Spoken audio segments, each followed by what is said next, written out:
Just go ahead now. Two Princes. Two Princes, yeah, because we're going to talk about Diddy and the Two Princes. The princes of England. Those two fellas. Wait till you hear that story. Oh God, sickening. We got Liam Payne and the cause of death. We've got Jim Gaffigan at the Al Smith dinner. We got a couple of other sorted items and such, and of course, we've got a game. Frankie C. Oh yeah, baby. It's a blind top 5 top X version, meaning you have to see exactly how many categories there are. Stick around. That's coming up at the end of the episode.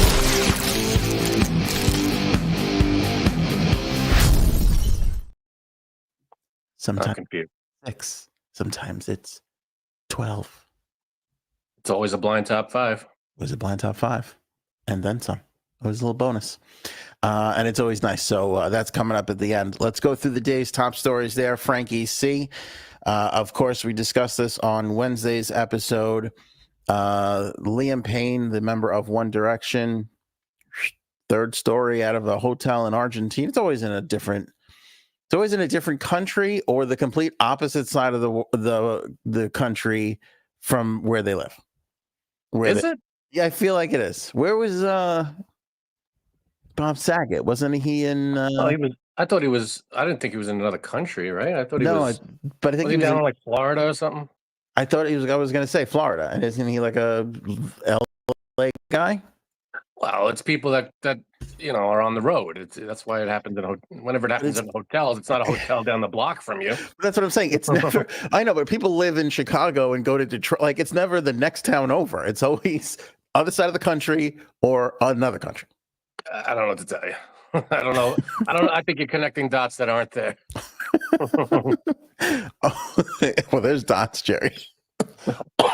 That red dot on your sweater. Is that cashmere? Yeah, but where were we talking? Where were we just going with that? I don't know where you were going with it, but we're talking about the cause of death. Yeah, cause of death. Anyway, cause of death. They say, according to early toxicology, that he was using a powerful hallucinogenic drug when he plunged to his death out of the hotel room in Argentina. Jeez. They say he was high on a dangerous substance called crystal, spelled Cristal, which causes users to experience extreme highs and extreme lows, often making them aggressive. The police officers in Buenos Aires told TMZ Friday morning. The drug could be behind the 31-year-old's erratic behavior before his death, leading him to fall from his third-floor balcony, which they were saying was, we talked about this too, smashing the laptop in the lobby. He apparently punched the TV in his hotel room. So it feels like if there were there was somebody around or with him, perhaps that wouldn't have happened. Supposedly, as they also report, his girlfriend Kate Cassidy left Argentina 3 days before, and some people were saying that he was begging her not to go. So now she's catching some flack for that. Well, you can't. I mean, he was having I guess he had problems, drug problems. I didn't know he was, having drug problems or anything like that. Yeah. She put out a statement too, Kate Cassidy. She said, "Thank you all for the kind words and love that has been sent my way. I've been at a complete loss. Nothing about the past few days has felt real. I ask and pray that you'll give me the grace and space to navigate this in private. Liam, my angel, you are everything. I want you to know I loved you unconditionally and completely. I will continue to love you for the rest of my life. I love you, Liam." That's what she said on Instagram. It's terrible. Yeah, it's terrible. It's fucking terrible. But they say it was a troubled situation. Apparently he had recorded an album, and the label didn't want to release the album because it was not good. And then they were like, well, if we don't put out the album, we'll never recoup the advance that we've given this guy, because I guess they gave him a huge advance. And he'll never be able to like pay it back. So I guess he was maybe in debt with the label or whatever. I don't know. The whole thing, it seems like typical tragic music industry, you know. Ugh, Yeah. that's terrible. Yeah, I mean, just be patient. I'm sure he'll put out an album that, I don't know. Oh, he would have put out an album that would have Right. done something. People are going to buy it. It's not like they're not going to. Yeah. I also love the, I mean, I always love this notion of like, oh, we can't release this. What the hell do you know? Like, like usually the executives, I mean, I don't know about a lot of industries, but definitely when it came to radio, the executives were the dumbest people in the room, Well, whenever you see like these stories of bands, like what was the Bohemian Rhapsody? Yeah. Yeah. Became like the biggest song ever. And the executive was like, "What is this? This is ridiculous." Yeah. To be fair, it was ridiculous, right. but right. it caught it. Something clicked, and that was it. But they never know, it's like they never know. Or how many times do you hear them go, oh, the album was terrible? They'd say, go back and write another song. And then the artist like writes one song and that becomes the mega hit that launches the whole thing. And they were like, yeah, all I needed was that one hit. But before they were like, this is, 12 tracks of shit. They just have no idea. Yeah, nobody. No, you don't know what's going to catch, what's going to be, it could be anything. And yeah, you never know. You never know.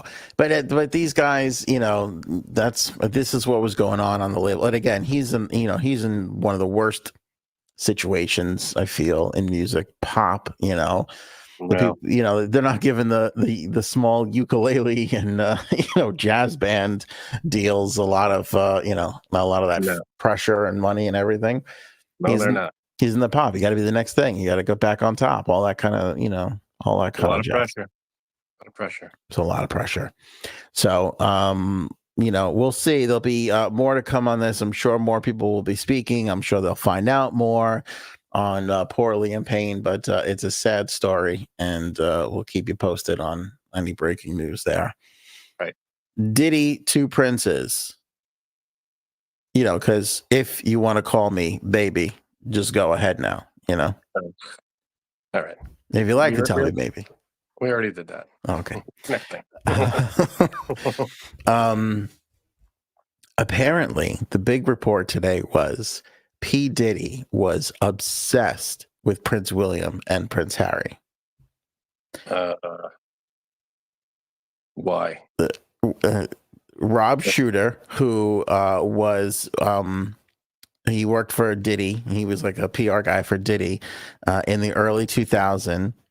Said that Diddy kept framed pictures of Prince William and Prince Harry in his New York City apartment.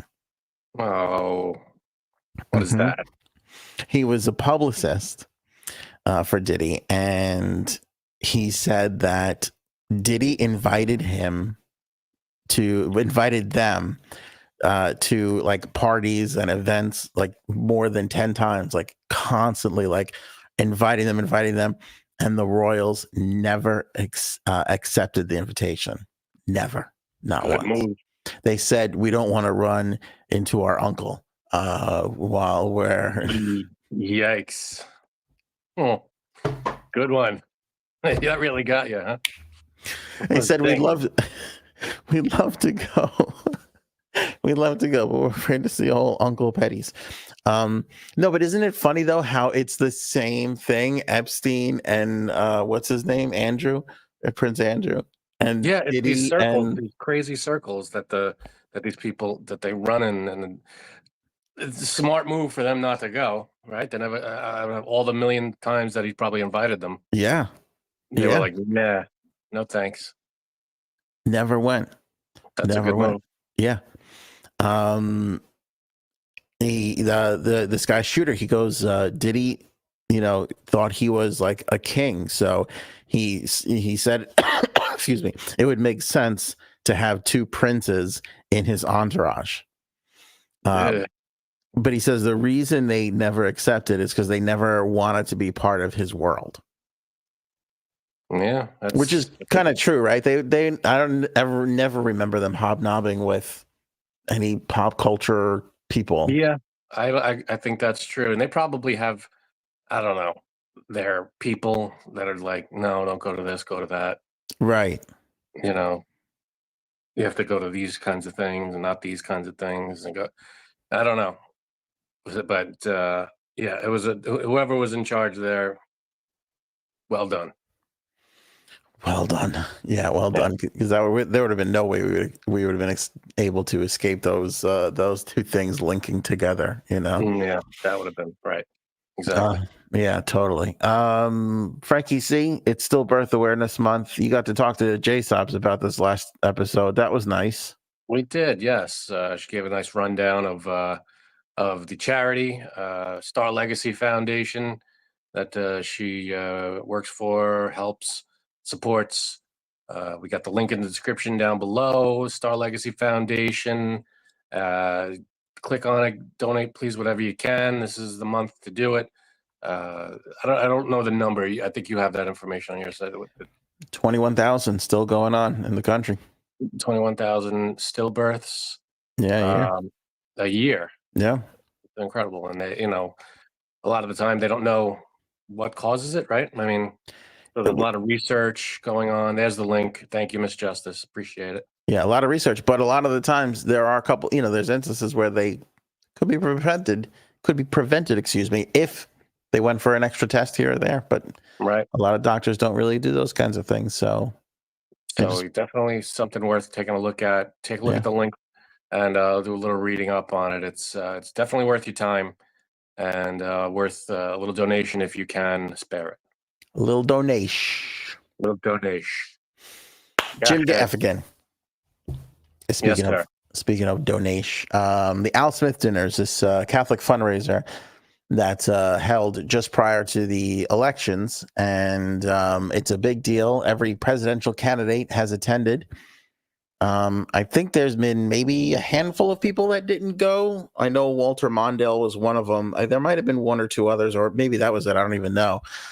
Usually people do not miss it. So it was kind of a big deal that Kamala Harris wasn't there. I was shocked to find out that she couldn't make her way there, because literally people who had no business needing money or campaign or whatever and blah, blah, blah, people that had huge leads going into their elections, they would show up at this dinner and sit there with their opponent and roast them essentially and get roasted by them for this dinner because they represent the Catholics.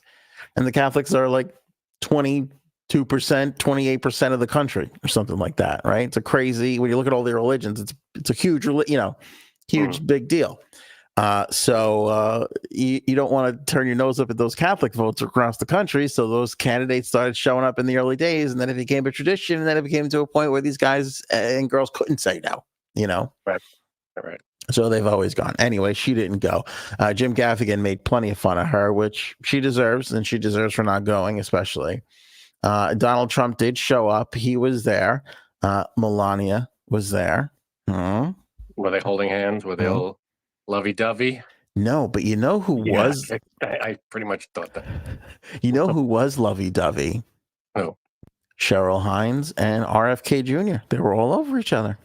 Wow. Yeah, holding hands, like touching faces and laughing and whispering. And I wonder is Cheryl Hines now on the Trump side? I don't know. I don't know. Because that threat was on camera that she made. Like if he ever endorsed Trump or went to work for Trump, and then he did, and she could not have been happy, couldn't be happy, but she looked happy last night. All right. She is an actress. Is she getting paid now to be happy? I'm sure people will say that. Did Gaffigan mention her? I don't know if he mentioned her, actually. No, but he did bring up RFK, I believe, at one point. Right. He did 29 minutes. Great set. Really funny material. Just funny material in general. It's like, if you've ever seen the Al Smith dinner, I'll put it on the screen for everybody so they can see it. It's kind of, again, it's kind of like a roast. So it's kind of set up like Deus style, right? Right. Yeah. So like you're and it's like there's like three daises. So there's one on the level of the podium, then there's one behind him, so they're looking at his back, the person who's speaking. But oddly, there's a dais in front of him, the speaker. So there's people like that are sitting and looking away from Gaffigan, and the two people that's right under Gaffigan, one of them's Robert Kraft, the owner of the New England Patriots, who likes to get hand jobs in various strip malls. And the other one is Michael Bloomberg to his left, So they're not looking at him at all. And so Gaffigan was like, these two billionaires down here, how much did they pay to not have to look at Gaffigan? He's like, I'll donate whatever if I don't have to look at Gaffigan. And he's screaming. It's a weird setup. It's very, very strange. And it's so ghetto. So if you watch the video, and I'm going to play you this clip, but if you watch the video, you'll notice the camera keeps bouncing. It's because the camera's like on a folding table in this tiny because they host it at the same spot, but it's literally, you have to donate a lot of money to get it. So it's the richest of the richest elite all in the room, but they jam in as much as they can and they don't leave a lot of room for it. It gets like streamed now. Who the hell really watches this thing? And, I mean, a lot of people do, I'm sure, but most people just watch clips online. And it's just like this big, huge thing, but they don't it's not handled properly like it should be with production value. And, like this is the shot. This shot just bounces up and down, never moves, never shoots in. They have one camera angle. Just one the whole time. Oh, God. The whole time. It's one camera distributed out to all the networks, So See, this should be what the Oscars are. You have all the candidates on stage like this. You have the host in the middle roasting everybody and say, yeah. And then, all right, we got the next one. Boom. Here's and then just give everybody their awards, and that's that. Yeah, that would be. It should nice. be a 2-hour roast, and that's the end of it. I love a good roast, and the thing I love about that idea too is you'd have to, because you're looking at the people and their reactions. Yeah. Like when he says what he's about to say here, Jim Gaffigan, which I thought was the best line of the night, the best joke of the night. You got to look at the reaction of the people he's talking about. All right, Frankie, so you ready to hear what Gaffigan had to say? Let's hear it. Again, I stand by this. There's a lot of funniness, a lot of making fun of Kamala, a lot of self-deprecating humor, a lot of just, rich elite humor. He's very fair all across the board, but I believe this was his best line. During the first and only debate, President Trump talked about migrants taking cats and eating them. If you're keeping track at home, this is the second time grabbing a kitty has been part of a campaign issue.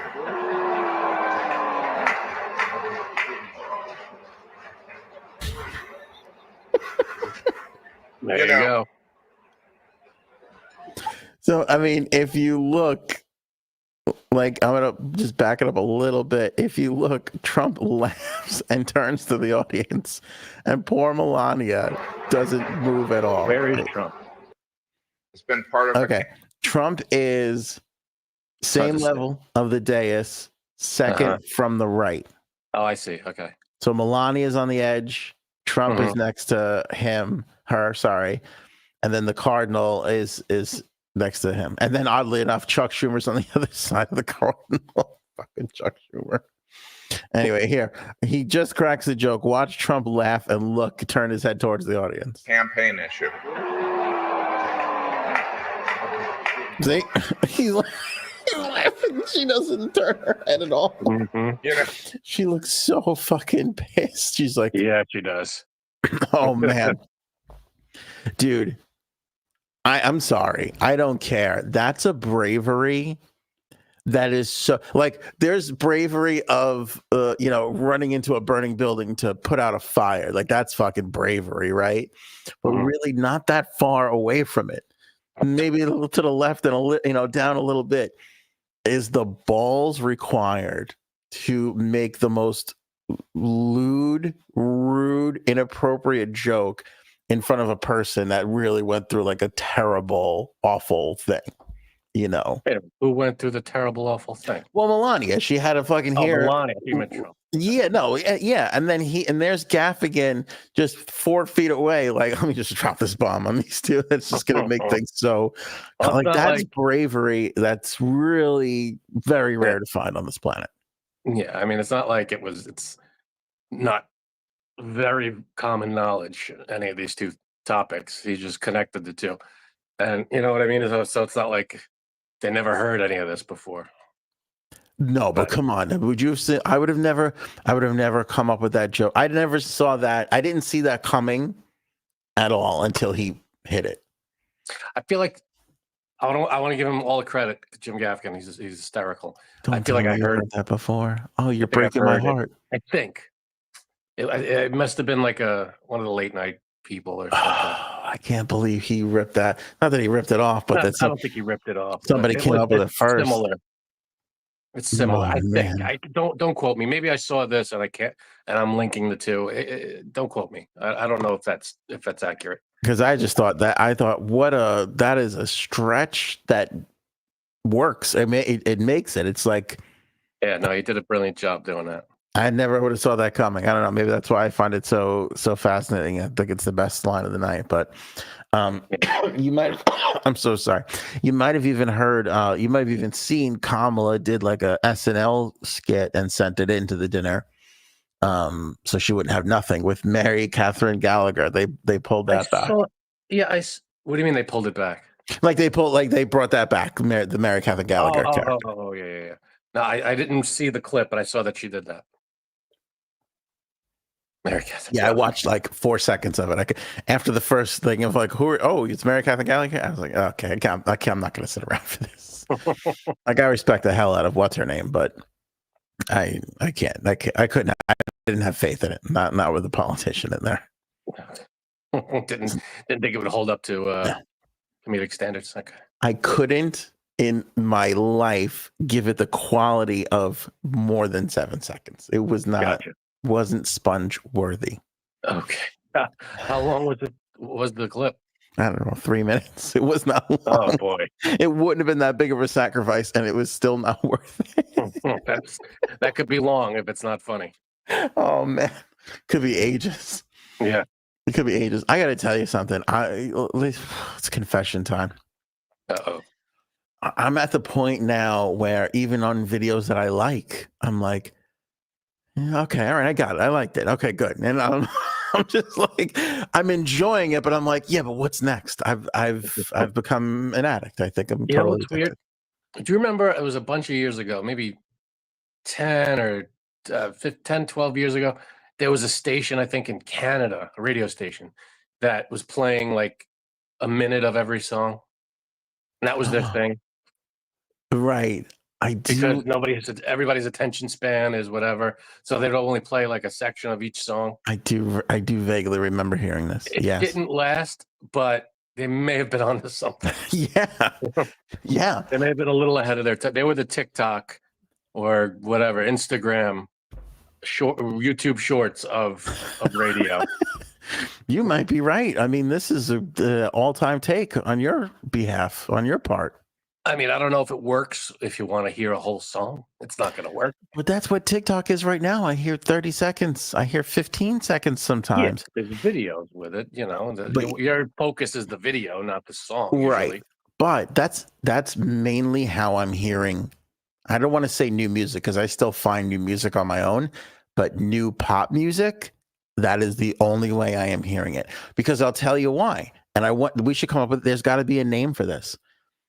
I'll go out and I'll be at the mall or the supermarket or whatever, and there's music playing, and then that song comes on, and I go, this sounds weird. And then all of a sudden, the 30 seconds I hear, and I go, oh, and then you hear the more of the song, and you're like there's more to this? Like there's got to be something for that moment where you then you've heard something 400 times, and then you go hear the rest of it, and it's like a whole new experience.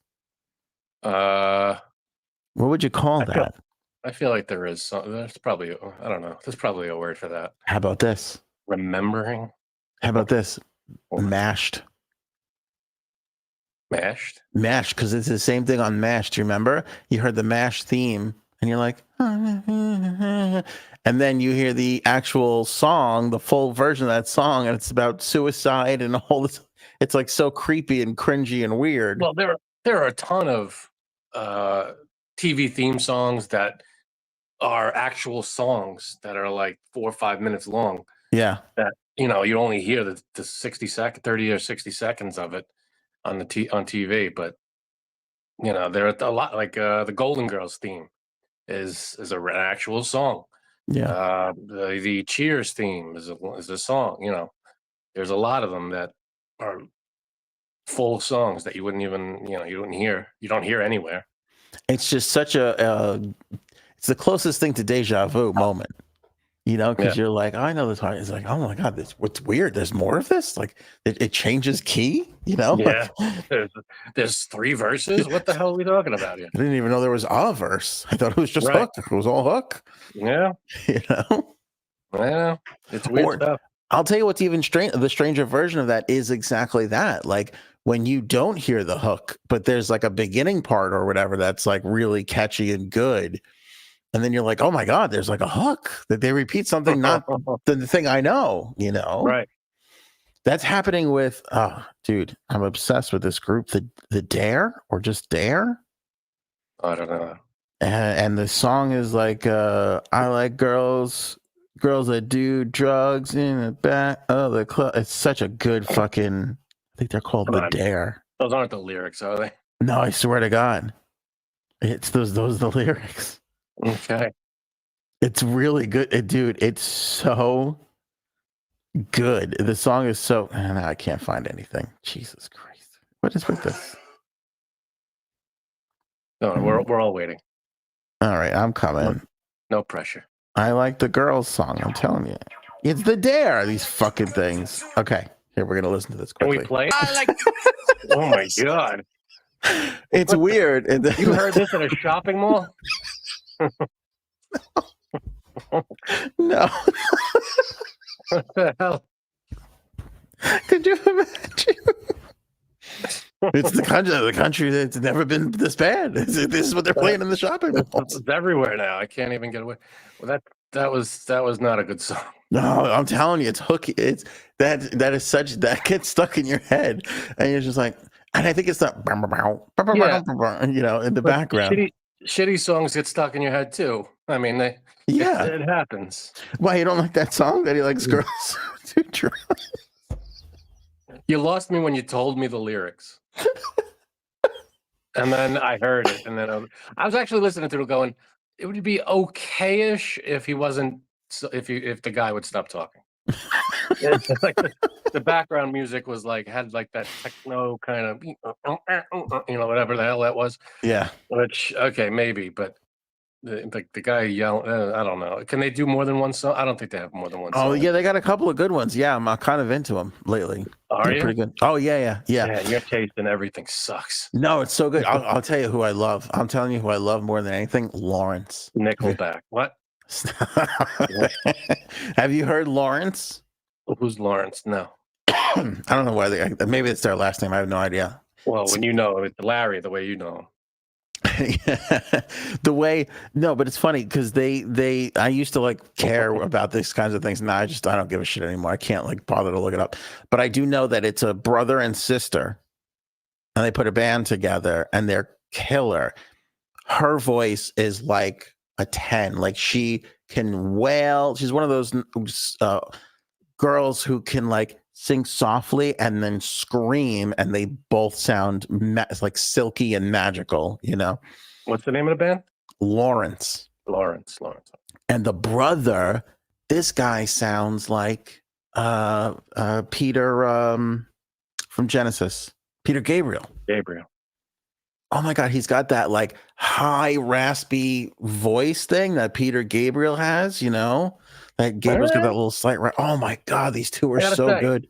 I gotta say, I'm a little skeptical after your last the last outing here. I'm telling you, that's a catchy. I want everybody to go listen to the Dare. We all heard it. Girls. We all heard it. The song is called Girls. Give it 2 listens, maybe 3, and you're gonna find yourself.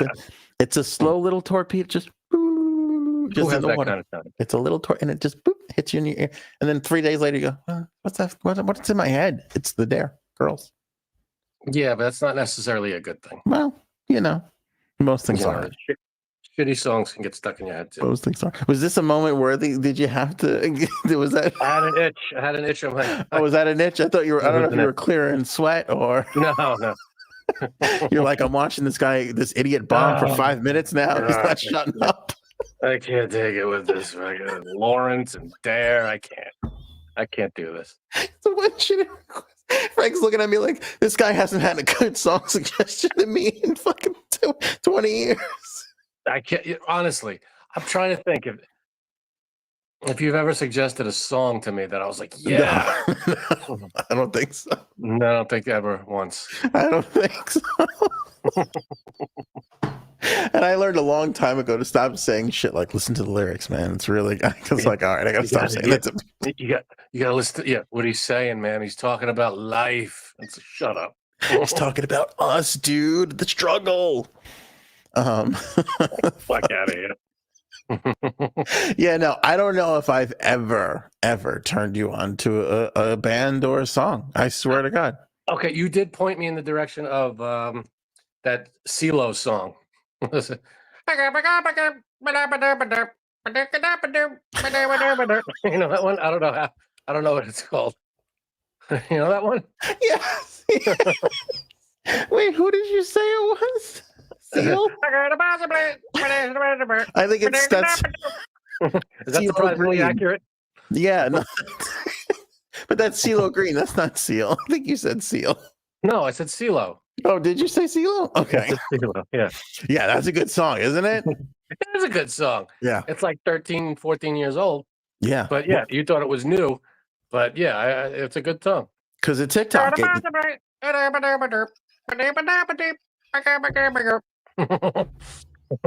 bad song. Put that on TikTok. No. That's gonna crush. I'm telling you, look, it's getting rave reviews. If I could learn that he does this thing at the end, like he goes on this rant, like his rap at the end, that if I could memorize it, I would love to do that. That'd be great.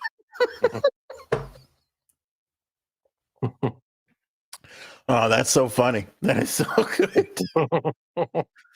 That's good. I do a decent CeeLo. I do a decent CeeLo. What's the? I got a God no, and I'm like, forget you. That's my. Sounds like bartender. Do you get his reference? Bartender. Like I figured it out. Dave Matthews is like Popeye's son. Remember Popeye? He would go. Dave Matthews kind of inherited that from him. Anthony's got a heart attack. That's a dickhead thing. They're going into the Rock and Roll Hall of Fame tomorrow night. God damn it! Apologize. Are they roasting him? Because I got a few jokes. How could you do this on induction ceremony week? Oh, sorry. Oh, the Dave Matthews people are I'm never gonna be allowed back into the Facebook group. Once they get wind of this. Yeah, this is going right to them. Send them a copy. How could he allow that asshole to say those terrible things about Dave? Ban him from the group. Try and stop me. I will not be silenced.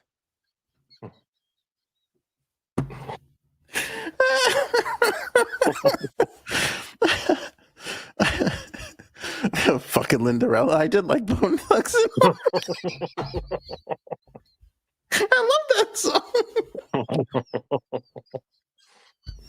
What was their song again? I don't know, but it was nonsensical English before he said, and we're gonna miss everybody. I'm like, what the fuck is this guy saying? You don't remember Bone Thugs and Harmony? I remember them. I don't know. I can't name a thing they sang. Oh, you'll know the song instantly. I'm sure I would. It's terrible. It starts with like a scat like thing. All right. I'll take your word for it. We'll play this one too. This episode will never air. What the hell? Let's just go down with the ship here. Fuck it, we made it this far. I hope everybody who's watching the live is enjoying this because nobody will ever see this ever again. Let me see if this. Well, what is this? Is this just a weird intro? I hate that.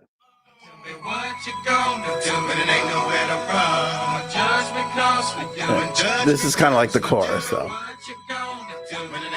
So, wait. No. Here's the part. Wait. Oh. Like nobody heard anything until I'm gonna miss everybody. That sounds pretty. Yeah. You remember that now, right? That sounds very familiar. Yeah. People are like, Yeah, I got it. There's a lot of Popeye going on in the 90s. it's like did he just scout the first three lines and cap the verse off with and I'm gonna miss everybody? Why? What did you say in the beginning that we didn't hear? Yeah, they're obviously going through some stuff. I don't know, man. Oh shit. Bone Thugs and Harmony. All right. I think now I'm getting nervous because I think you're really connecting some dots I didn't know existed. I think if Popeye never existed, you wouldn't have certain bands. Is that why I don't have a sexual fetish? I just got a Popeye musical fetish. Is that what happened to me? Okay. I wasn't going to link those two, but sure. I don't know. Is that my childhood trauma? Did I fall asleep on a Popeye, marathon on TBS or something? I don't know. I'm not sure. Could have been. And now you're addicted to those kinds of songs? Sure. Yeah. Suddenly, I'm assuming this is what those S&M people, feel like when they are in therapy and they, that's why I like getting my nipples burned by candles and shit like that. You're connecting dots, dude. That might not be there. I don't know if those dots exactly line up. All right. I'm just saying, they do. I right off the bat can't find a good defense for what you're saying, the Popeye connection. So that's why I'm a little concerned. I think there's something there. There's a. If I was in college, I'd write my dissertation on this. All right, it's good to know. It's good to know. I can't remember what on God's green earth we were talking about before we got into all of that. We got CeeLo.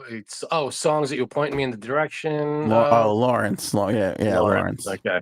Well, check out the Dare and check out Lawrence. There's a bunch of other guys. I'll tell you, Obama, that motherfucker. He dropped another one of his, like, this is what I'm listening to right now. Not a playlist, but he was like talking to somebody, and he named this guy. I'll find it on the next episode. Remind me.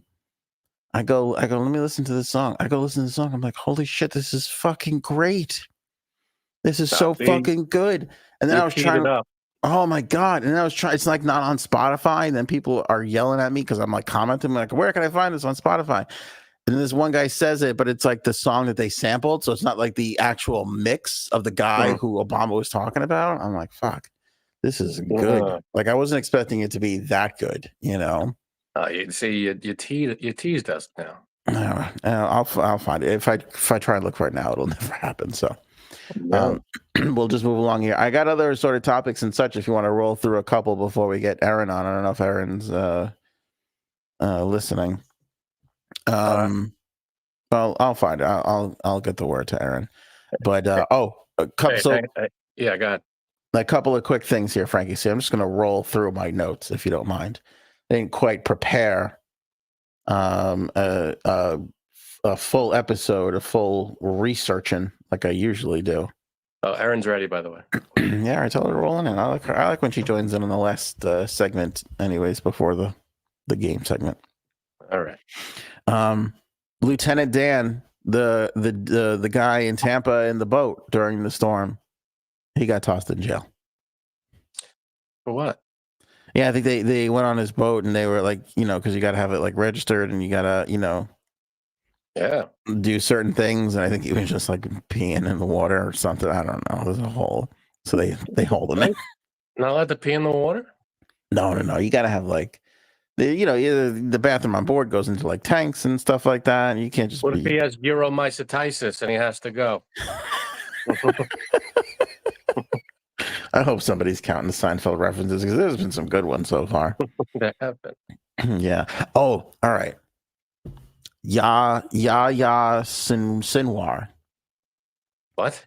This guy Yahya Sinwar, the guy that the Israelis just killed.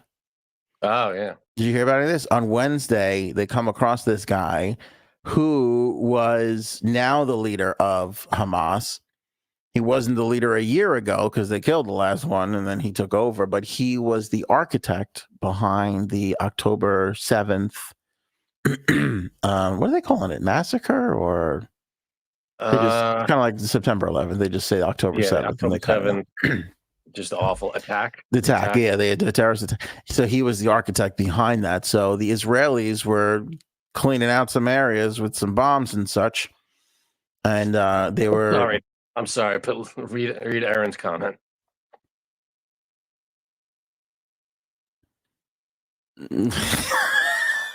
As soon as Aaron's about to come on, we turn into this is I know, but listen, they killed the bad guy. They got the bad guy. This is like they got the bad guy. This is the Israel's getting their Osama bin Laden essentially, or the other guy who planned it.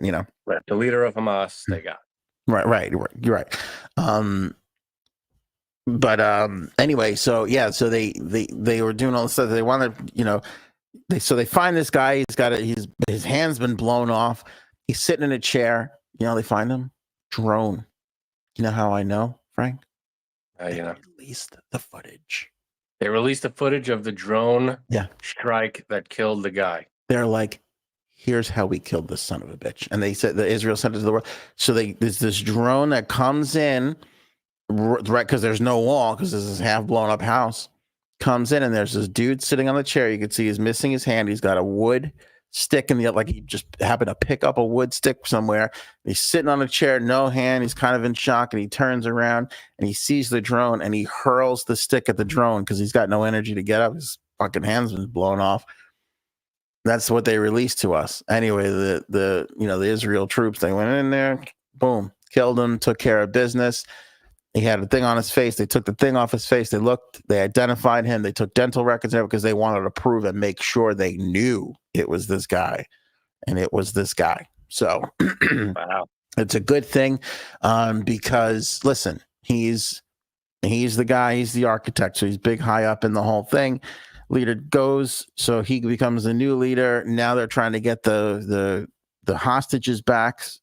6 Americans, I think, 3 of them are still alive, possibly, as far as we know. And this guy is like he's blocking that. He doesn't want to deal with that. Doesn't want to talk to anybody. The Americans, he's stonewalling it. So they wind up killing him. And so, I mean, naturally, you got to think, hey, he's gone.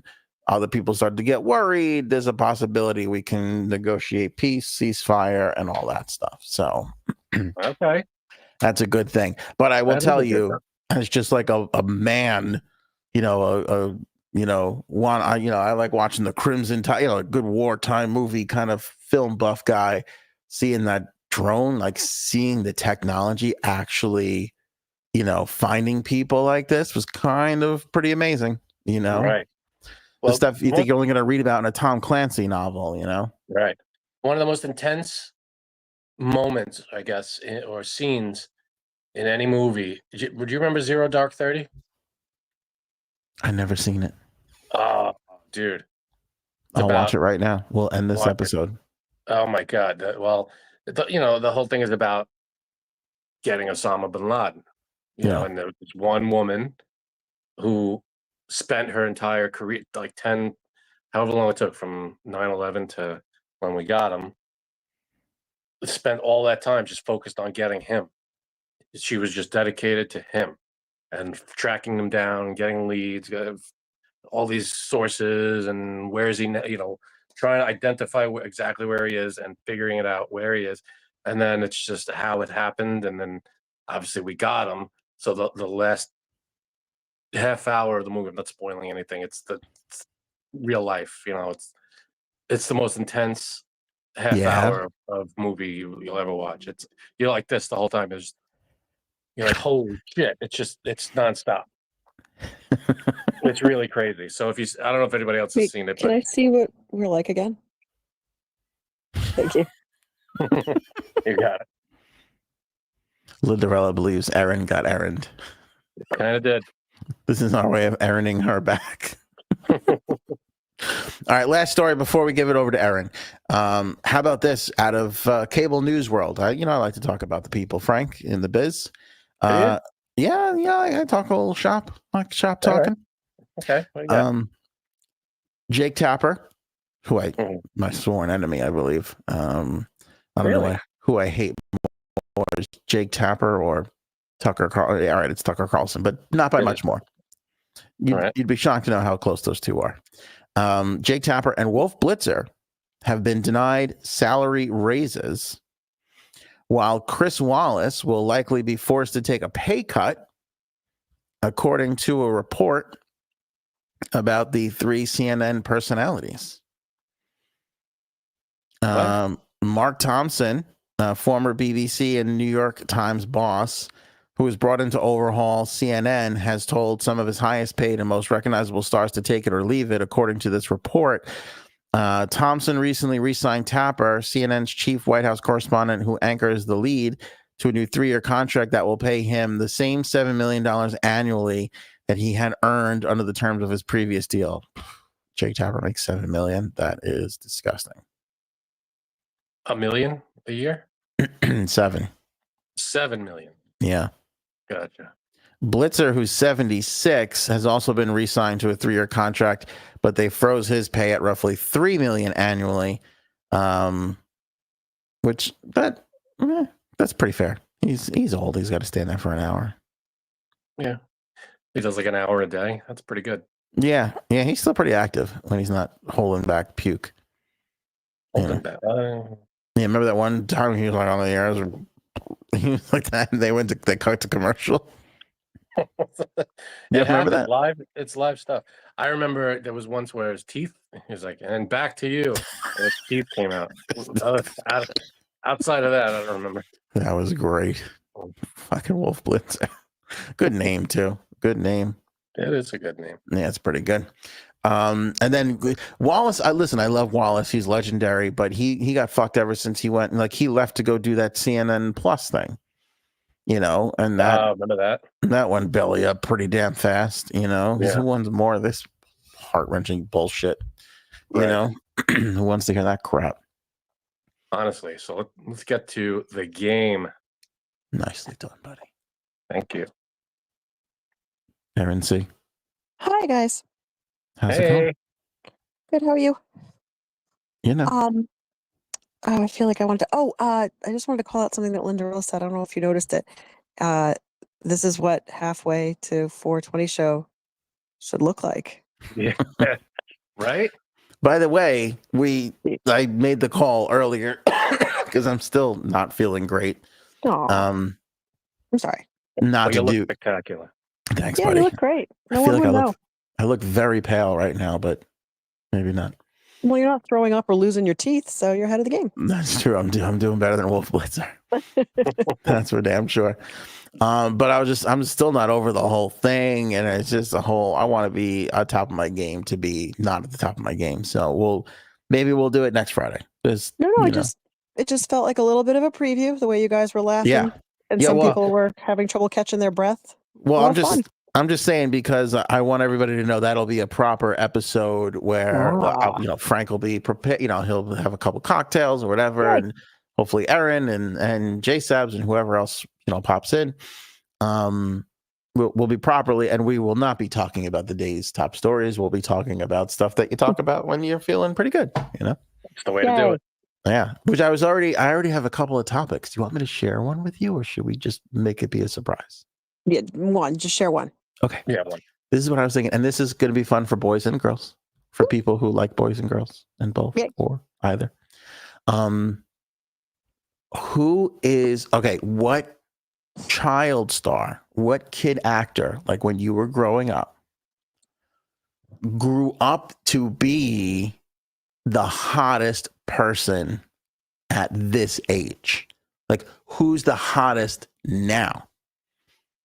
So, like, you might be thinking, oh, obviously the cutest kids, or the ones who, when we were 11 and we were watching the movie about the 11-year-olds, we thought they were the cute. Not necessarily. Could have been a disaster kid. Could have been playing the ugly, weird kid. But now they are the hottest. Is like, and rank like your top 5. Is that a good top? Sure. Sure, that's a good one. I feel like that wasn't as exciting as what I thought it would be. Yeah, you No, I'm seem. just thinking. Yeah, I'm just thinking. I mean, we're all. I don't know. Well, I mean, Here's how I got to it, because Little Giants horribly turns 30 years old. oh my god, And I love that movie. Like, I love that movie. that's a great movie.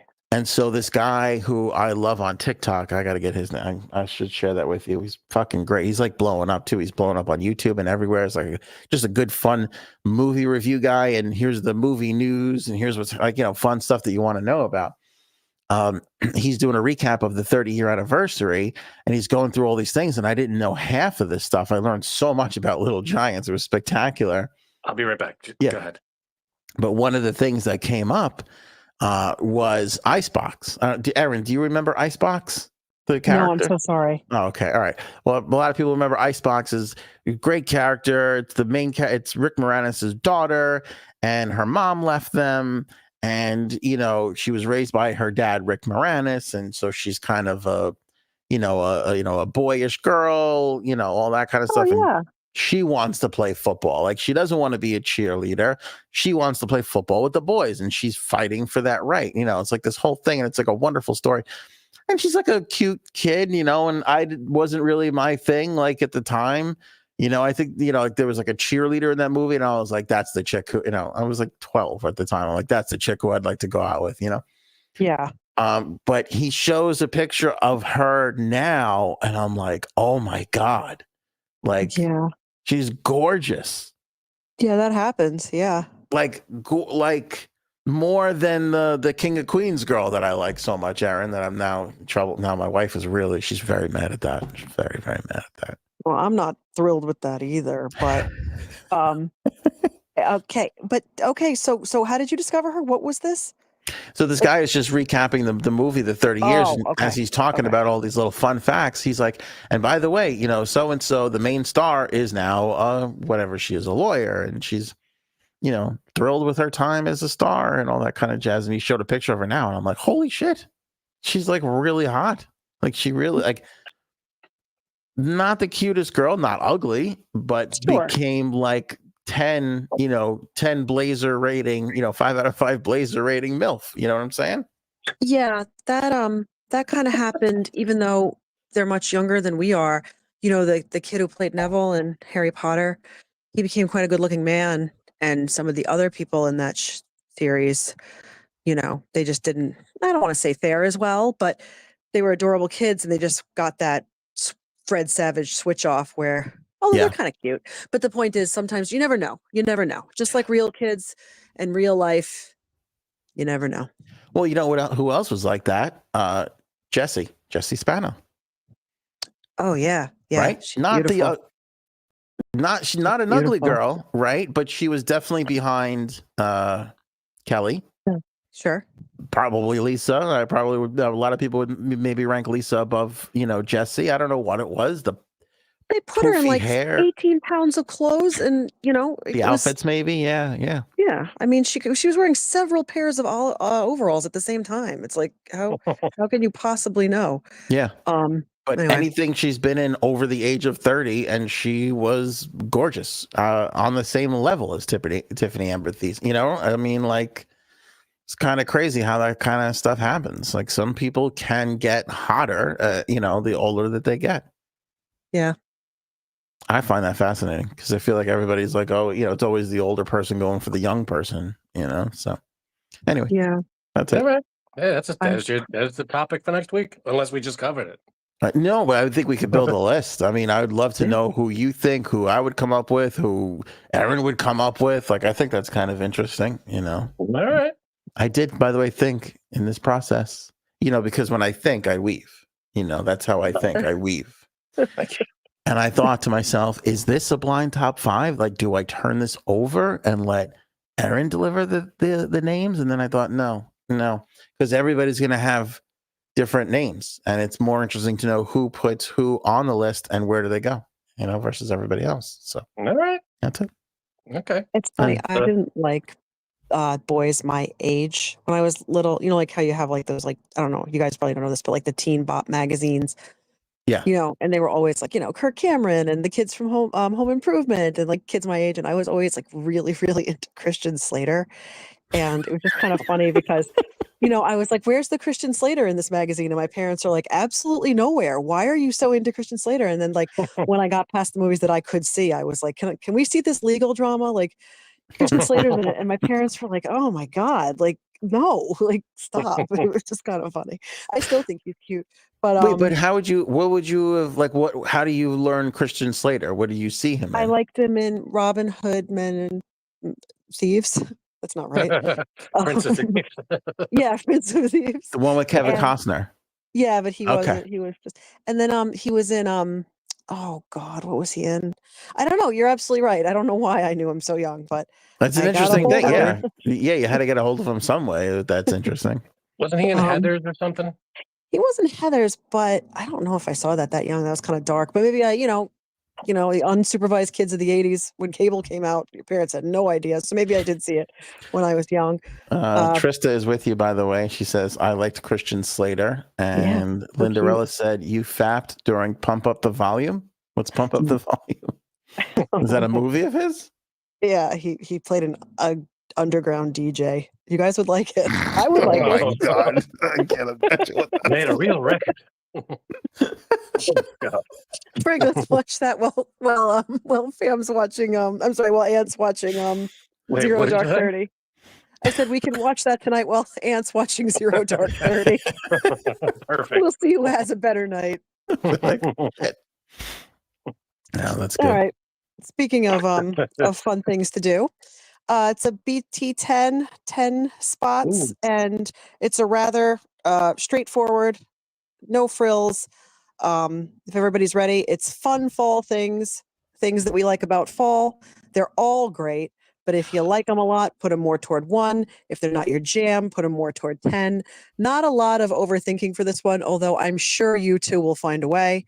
Tell me when you're ready for number 1. Oh, no, and also, I'm excited. Go ahead.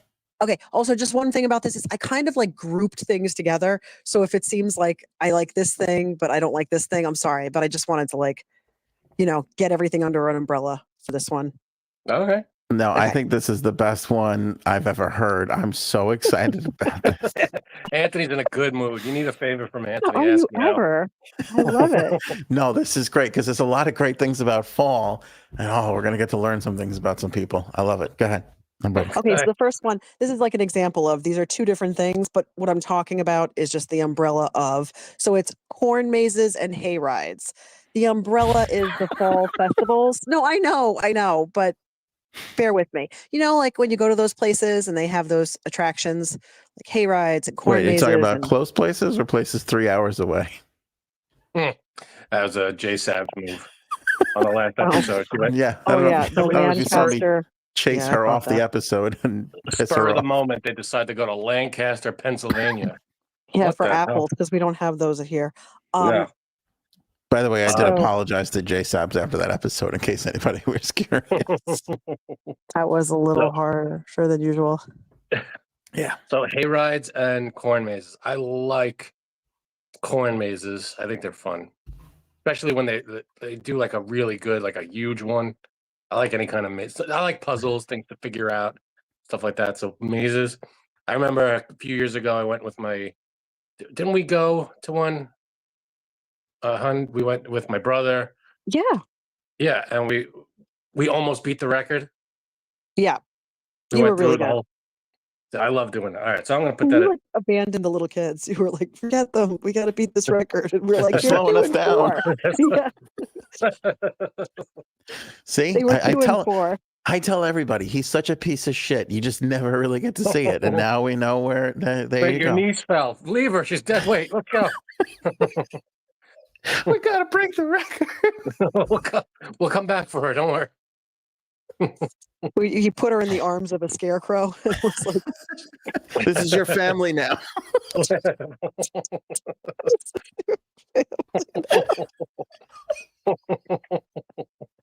guys. Remember, she's in the scarecrow lot.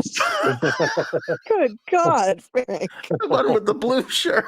The scarecrow. There's 14 fucking scarecrows. Sorry. All right, let me tell My you. point was they're fun. I have a complaint. I have a complaint right off the bat. Oh God, here we go. I'm upset with the grouping because I understand what Frank is saying. Now, you guys are big trivia people.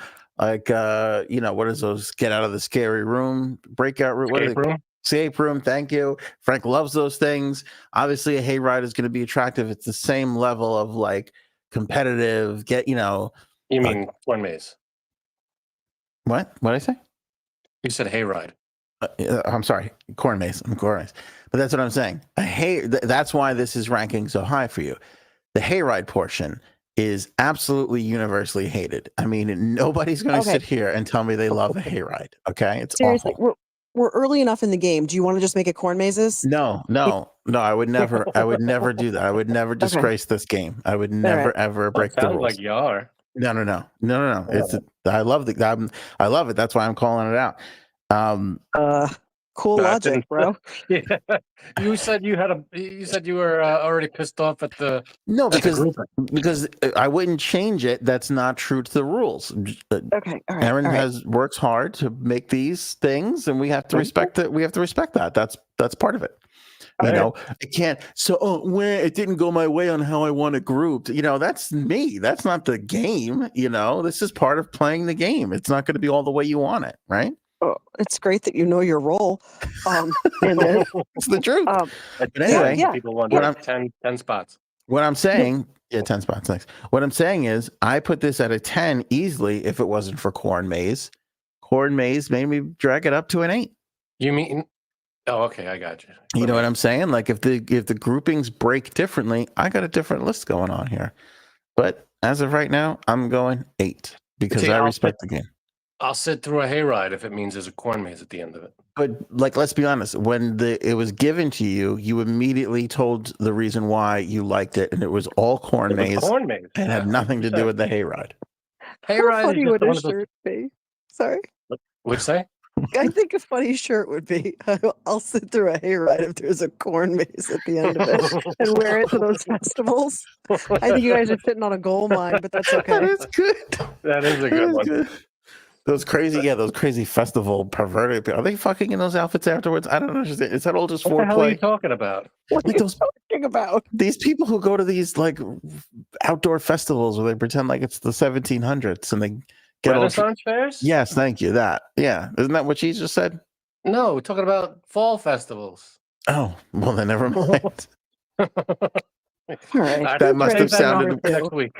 That must have sounded weird for you. It sounded super weird for me. Okay then. You lunatic. I heard Renaissance fair. I don't know what happened. Jeez. I said because you can wear it at those fairs. I don't know. That's the closest you're going to get tonight. Okay, thank you. It wasn't that crazy of a leap then. Thank you. Yeah, it was. Number 2 is not as big of an umbrella. It's it's simpler. So, it's autumn drinks. So you got your apple cider, you got your pumpkin beer, you got your pumpkin spice lattes, you got your cinnamon tea. Are these alcoholic drinks as well? Yeah, pumpkin beer. Whatever. It's the idea that they suddenly take that turn toward the autumnal, if you will. Yeah. Oh man, I'll tell you what, Frank. You know what? This is a tough list. This is a tough list, but I'm gonna put drinks at 3. There's a drink. Wow. I think it. Oddly enough, you never guess in 100 years where this drink is. It's a gingerbread martini, and they put a little gingerbread cookie in it, and it's the freaking most delicious thing you've ever had. I've only ever seen it, Aaron. We've only gone to the, we go everywhere, but this one place has it, the Outback Steakhouse. True. It's true. It's When he it's opens the the menu, craziest he thing. just hands me the keys. He's like, "You're driving." I'm like, "Cool." Guess what, babe? Keep them coming. Let's go. Line them up. That was one hell of a setup. The Outback Steakhouse. It Oh my blows my mind. goodness. But they have the drink in the martini glass, and they Yeah. cover the top with whipped cream, and they put a freaking gingerbread cookie in it. It's delicious. Do they put a light up ice cube in there too? Is that classy of a place? They put one of those light changing. Then I get my blooming onion, and I'm a happy guy. Leave me alone. Put the lobster bib on you. Is that 2 drinks in to get the lobster bib on you or what? It's the ginger man bib. And please respect it. Wait, Learn and your hold bib. on. Hold on a second here. It sounds like you're describing a winter drink. Gingerbread is a winter thing more than a fall thing, no? They start it sooner than you'd think. Well, that just Yeah, because they're they're in the holiday season. just because they're greedy pricks that are trying to make their 4th quarter, that doesn't mean that's right, you know? Well, listen, it's if you get it in December, yeah, December's fall technically, most of it. So it's around that time. Someone in the chat said hot toddy, which I've never had, but I always wanted to try. It sounds fun. I don't even know what's in it, but doesn't that sound Yeah. nice? And it does sound great, but it sounds like it would be too complicated to order just at a bar. Like, do you have to heat stuff up? Yeah. You could probably make it at home. You could probably make it at home, right? They probably don't serve that at bars. I bet you'd be surprised. Probably most bars would make it for you, you know. Person Any who bar? wrote it, I don't know, I can't say. Person who wrote it, have you ever gotten one in a bar? Received one in a bar? Yeah, and anybody who knows, please let us know if you've ever known to get a hot toddy at a restaurant or a bar or anywhere other than making them at home. That's the only time I ever hear about them is, like on TV or in movies, they're made at home. Oh, really? Yeah, you never hear about it. Someone ordering it at a bar. It's funny. My cousin just told me a story like maybe 2 months ago that he was at some place that when they went skiing and that he had a hot toddy and it was the most delicious hot toddy. And I just remember thinking to myself, how many hot toddies have you had? Like, Yeah, it's not an every weekend drink. No, I mean, even an aggressive hot toddy drinker has had what, 3 in his whole life? I mean, I don't even know what's in it or what it tastes like. I know nothing about them. That's another great shirt. Aggressive hot toddy drinker. Telling you guys. I mean, it's so true. Like, out of the greatest hot toddy, I'm like, wait, 3 of anything? You can't rank greatest on just 3 of anything. That seems crazy to me, but I guess he drinks a lot of them. I don't know. Hey, hot toddy connoisseur. He's a hot toddy connoisseur. Right, so yeah, I got drinks at 3. I got mazes and hay rides at 4. Okay, this is tough for me, and a lot of people put this high as it should be. I think your 3 is a little low, even though Lindarella and Miss Justice gave it a 9, I believe. All right. I'm going to put this at 2. It would be 1 if it wasn't the great Aaron running the game. You know what I'm saying? Like, I have to be a little protective of what This is early too. This is only the second thing, and you're already taking up that 2 spot. I know, but I'm saying I was going to commit 1 to it because in my mind, there's something better than that. There's not much. I can't think of more than one thing that's better than that, Okay. This is one of those categories where I feel confident because I know what I think is the best. Like, I have my number 1 in my head. It's in your head. Okay. But that can fuck with you sometimes because sometimes it never comes. And then you're left there and then you're putting something shitty above autumn drinks, wondering where you went wrong in life, Anyway, Aaron, number 3. Sorry, I was on mute. Number 3 is Halloween lawns, Halloween decorations, like when you go places and the thing suddenly like lurches forward at you, or you look and you see I don't know, you guys know what Halloween lawns are and Halloween decorations are, right? Yeah, let me tell you something. I think so. Number 5, I love this. It would be so much higher, but again, I got a couple things in my head here. I got to balance it out. I got to be ready for it. You don't go into the corner without your head on a swivel. Everybody knows that. right? Even Frank does. He played goalie. He still heard the coach scream. Yeah. Breaking out the high school hockey coach lessons. All right. Head on a swivel. Head on a swivel. So I'm going 5 on the Halloween lawn decorations because they're wonderful. Here's the thing. We know we're going to get outstanding Christmas decorations. Now, all of a sudden, people are out there like it's Christmas with the deck. As a Christmas fan, am I hurt by it? No. I say the more the merrier. Why Let's would you see be some hurt by it? Halloween lights. Because people might be like, this is fucking ridiculous. You only decorate at Christmas time, you stupid thing of Halloween. No, I say go for it. Let's have 2 times a year where we just blow it out with the fucking light displays on the lawn. I love it. I'm here for it. I don't know who's complaining about Halloween decorations in your neighborhood, but People are complaining. The craziest thing I've ever seen. Do you remember in our old neighborhood there was a house that had like this electric chair? It was a literal, like, they had this on the front lawn. It was this huge wooden chair. Yes. And there was like a mannequin sitting in it. And when they turned it on, the mannequin would shake. Yep. It was insane. That was the craziest freaking decoration. But I put Halloween decorations at 6. Okay. Yeah. I could live with that because I love them. Every now and then, you see the same stuff, but it's always fun to see people into it and enjoying it. Yeah. Now I feel like this year. Sorry. What's that? Is Oogie Boogie on the coat rack? Oogie Boogie's on the coat rack. Oogie Boogie. Yeah. He's so scary. I came from the paint place. Yep. Aaron bought this at the paint night place that we went to the other night. And it's fantastic. And we love him. He's now part of the family. Good question from Jack Me Off. Do you like the gigantic inflatables? Yeah, I dig. I do.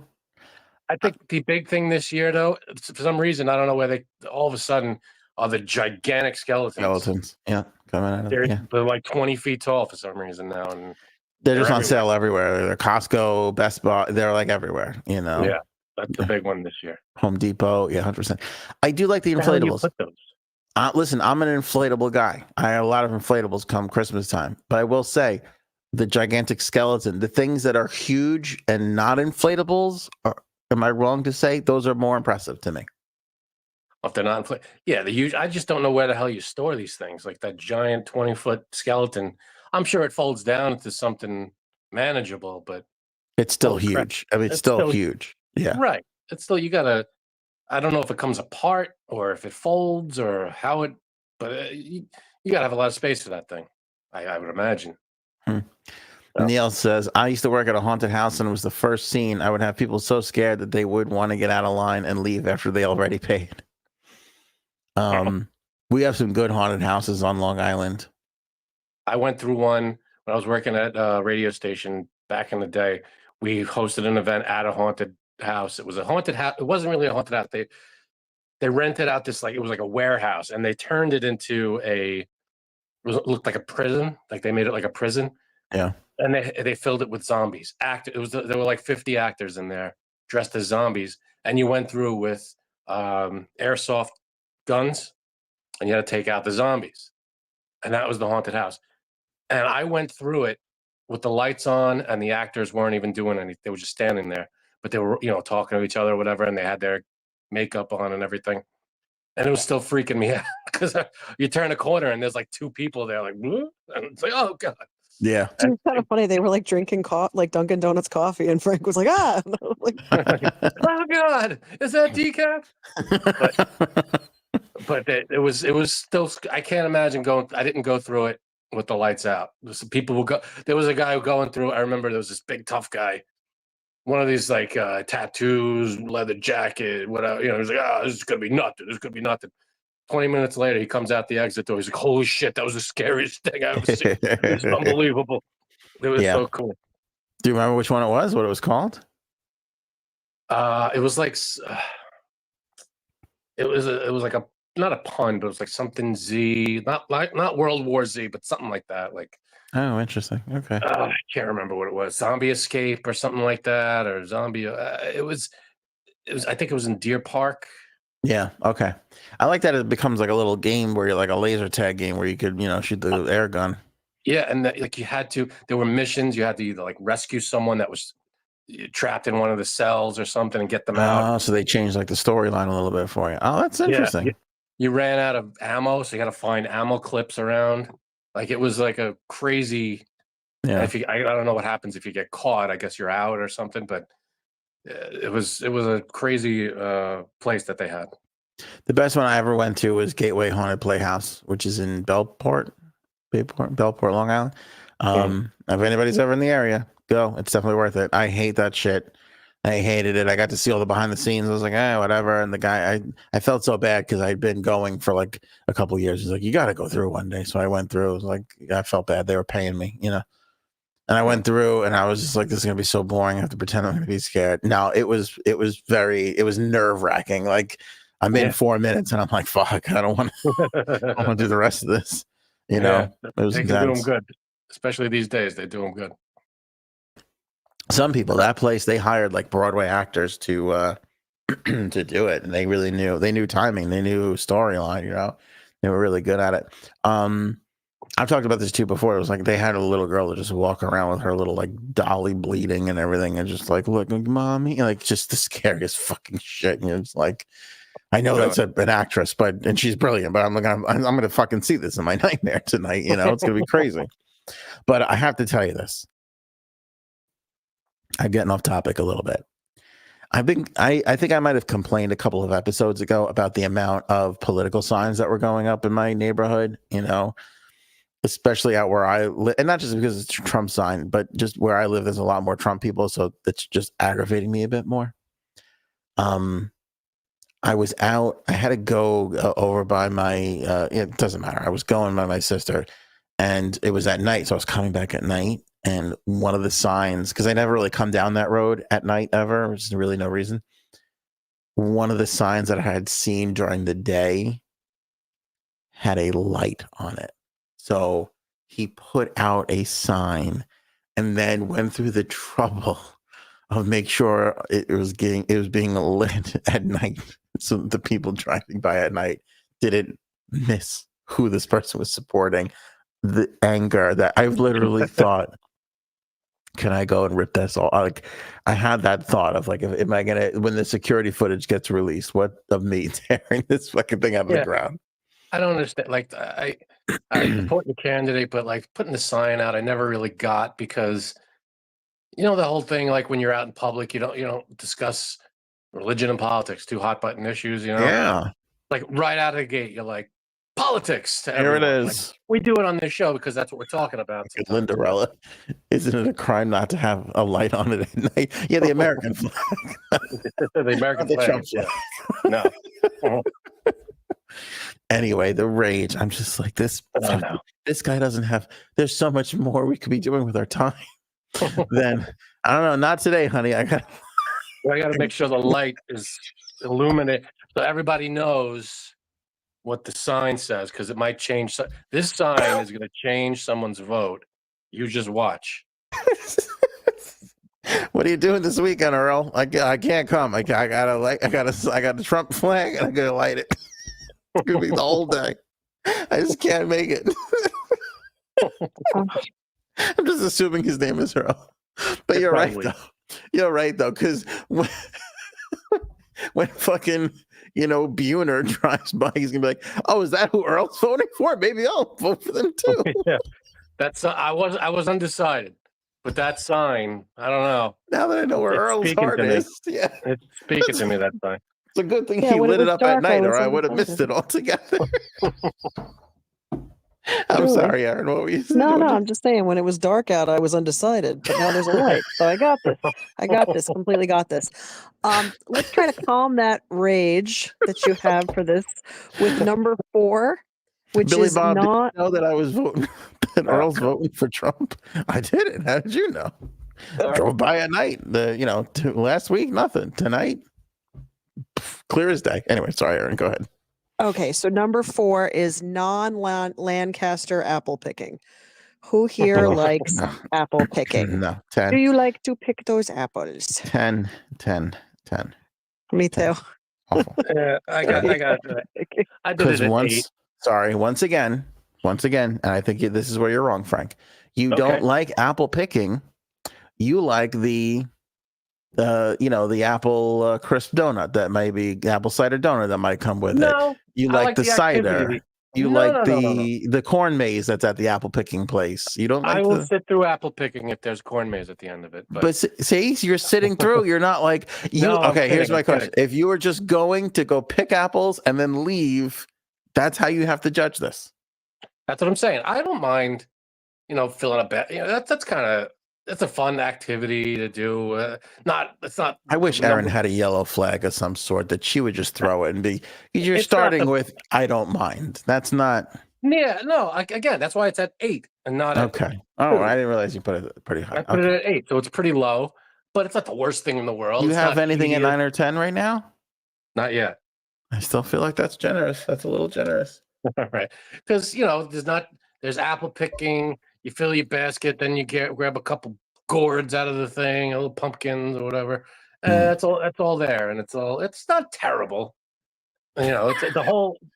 Out of all these things, I could see it as 8. I'd rather do the other things, but I don't mind. What? Wait, hold on. I saw your illuminated display, and I was touched. Knocking on Earl's door. I didn't know you were for Trump, but I just driving by at night, seeing your illuminated display. It's going to turn the tide. I'm touched. All right, let's get I didn't know you halfway cared. through. Okay. Mercury. Did I mentioned I have it at 10. Yes, and I would too. Let me explain something to you, Erin. Oh, here we go. Let me explain something. No, I'm cutting you off. Here's why. No, Aaron, this is important. What's the next thing? No, this is important. No, it's not important. I guarantee you. It is. You're gonna. Let me say it, and then you're gonna be like, "That was good." If it's not important, I veto the next thing you say. Okay. All right, go ahead. That seems like you're assuming I'm gonna say. Okay. All right. Here's why it's 10. It's a definite 10. Because you might say, well, pumpkin picking is just as shitty, right? Because it's heavy and it's the same kind of premise.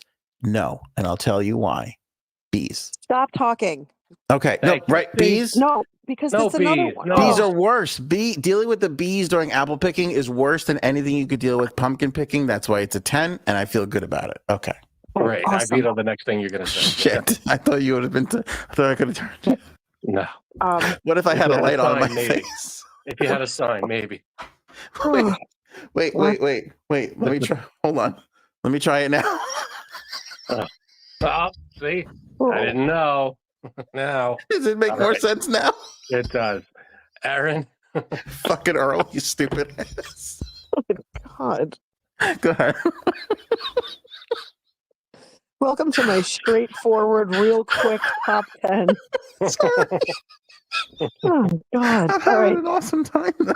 No, I know you are. I know you are. I could see it because it was illuminated. See, she gets me. She gets me. Okay. Okay, so let's try not to get too goddamn philosophical Okay. with who likes the leaves changing color. Oh, Oh, God. terrible. Anthony, you don't like the leaves changing colors? I like it. I'm happy with 10. I like apple picking at 10. I don't know if I put this at 9 or I put this at 7. It just depends on how much I like it more than hay rides. It is pretty. It is pretty to look at.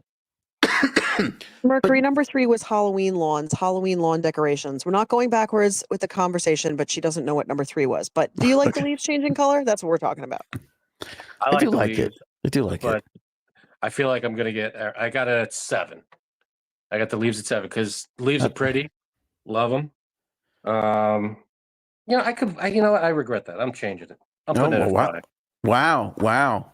Yeah, 5 for the leaves. That was a breaking story. I like the leaves, and I like the way they look and the whole thing. I guarantee you. I like the leaves.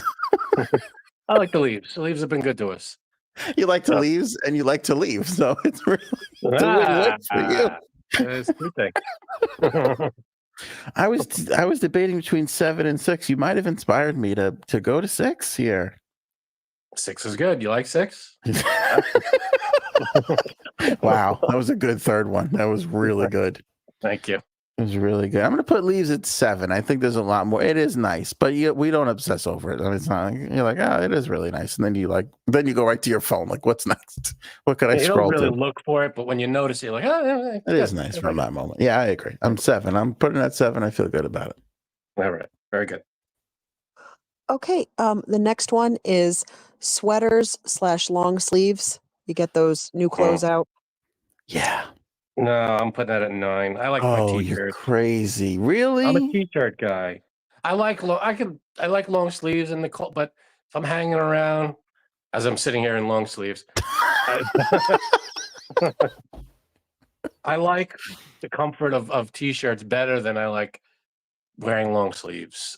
I'll wear long sleeves if I need to or if I have to. But if I'm going to someone's house, Mhm. I like to wear a t-shirt or dress in layers, and because I'm going where there's heat.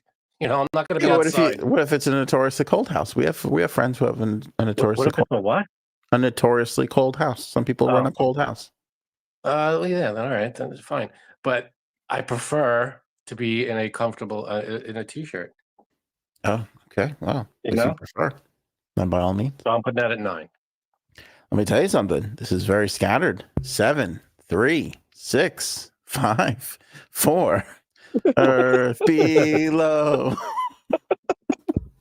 But that's the spectrum, my friends. That's that's from 3 to 7. I don't know if you noticed. You've lost your mind. All right, next one. Wait, what was that one? Were we still on leaves? Long sleeves. Long sleeves. Not. I didn't even get to do my whole thing yet. Nobody cares. No, I'm kidding. No, what's your answer? Where are you putting long sleeves? I'm putting it at 4. 4. You dig the long sleeves and the Let me sweater. tell you something. I'm a big fan. And this is something I learned late in life. I didn't know this about myself. I love a long sleeve shirt. I love a long sleeve tee. That light t-shirt material. I love it. Okay. I don't love it. That's pretty much why every bit of merch we offer in the store is long and short sleeve, because I love it. And plus I love a hoodie. You don't love a hoodie? Who doesn't love a hoodie? I wear a hoodie though as it's like a jacket. You go outside, you throw on a hoodie. I don't wear a hoodie around the house. You never wear a hoodie around the house? No. Wow. Because it's never What if you're sick? wearing weather in my house. What if you're sick? Running a fever. You feel you got the chills. You go hoodie or yeah. How often, I'm not sick. But that's it. That's interesting. I'm not sick all the time. If I'm sick once a year, I'll throw a hoodie on or something. But Aaron, do you wear a hoodie around the house? No. Long sleeve shirt? Yes. And I'll wear long, I'm wearing it now. I'll wear long sleeve shirts, but I prefer, I like my t-shirts and I don't. It's not like I hate this. I like, I'll wear it, but I can't like sweaters. I'm not a huge fan of those heavy sweaters. I just feel most of the time it's just very uncomfortable. It's like wearing a tuxedo. I'm like, what am I? I just feel very, I don't know. Yeah. What's it called? Very, like restricted. You know what I mean? I have to tell you, I love a hoodie.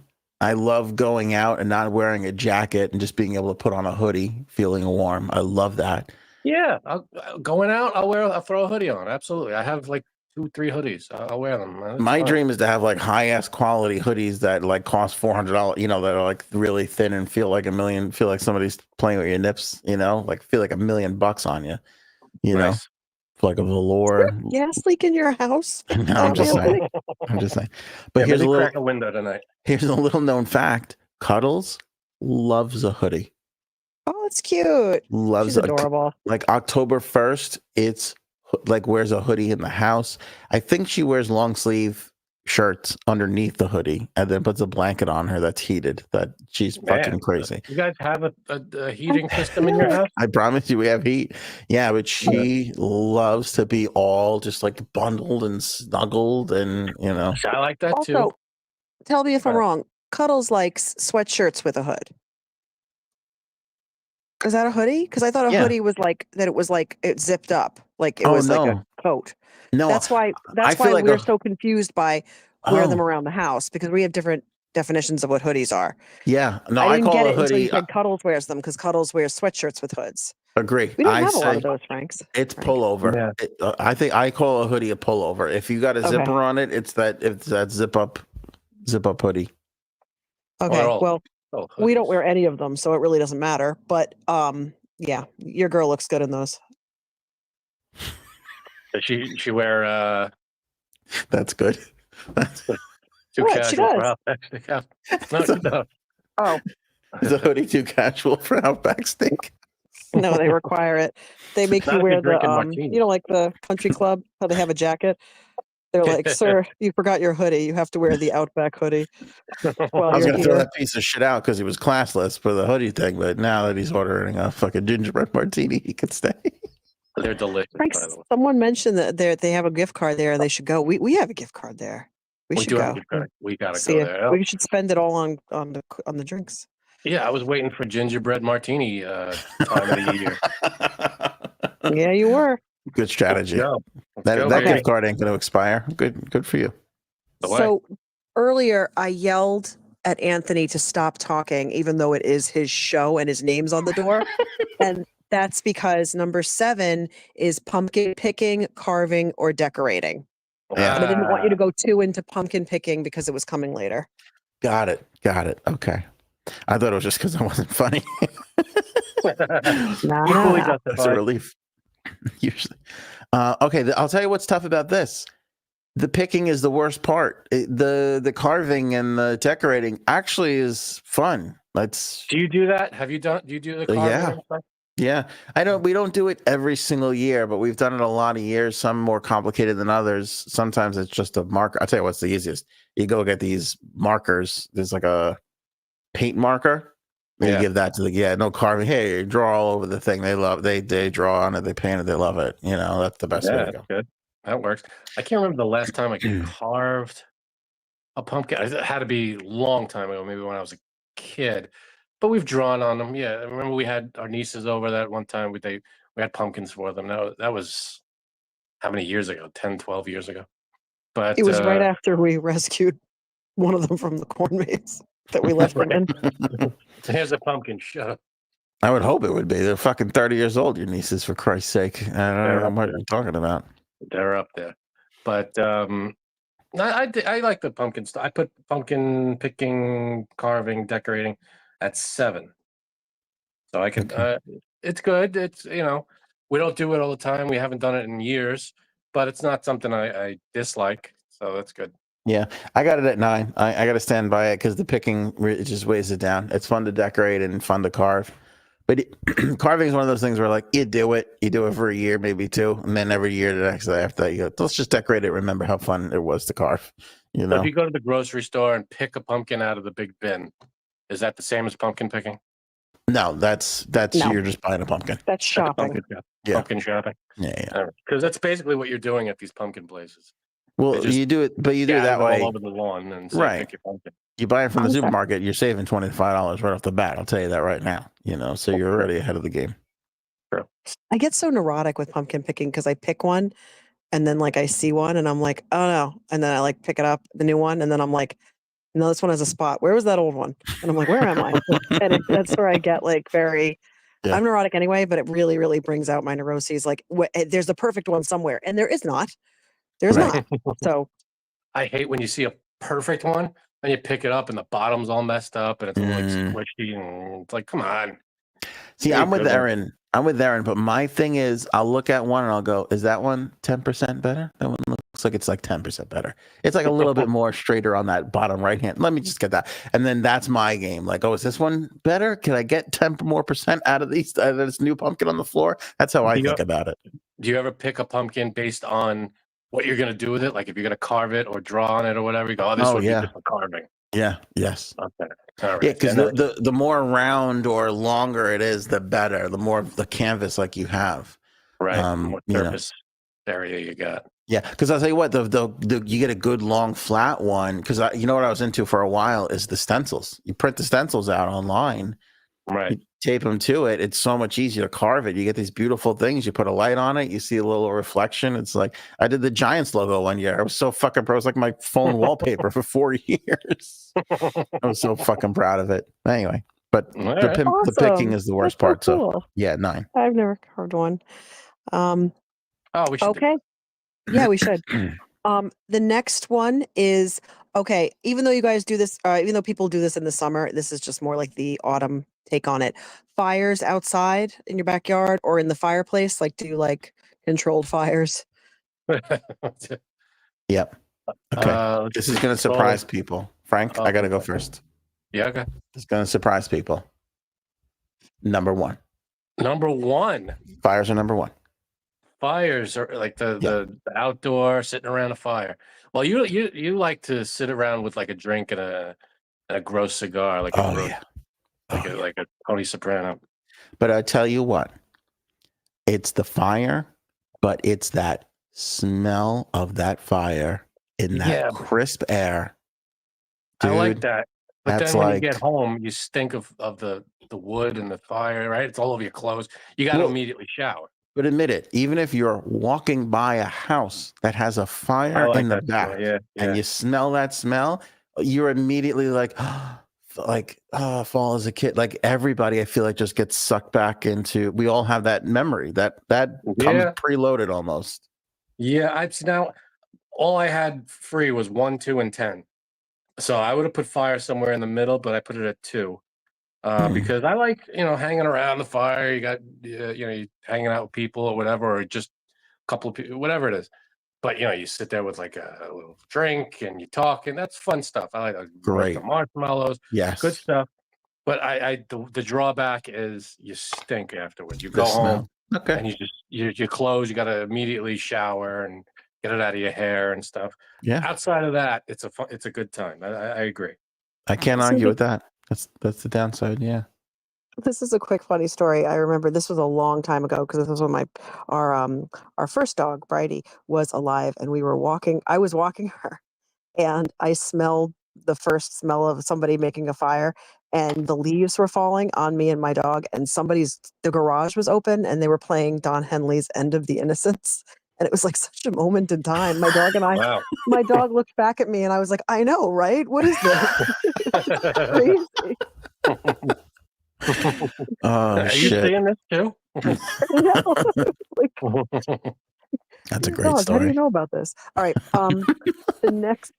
The second to last one, it got a little bit of a tip off. Somebody mentioned it earlier. I think it was Neil, but who likes haunted houses? We already talked about this, but let's just pretend we're voting on it now.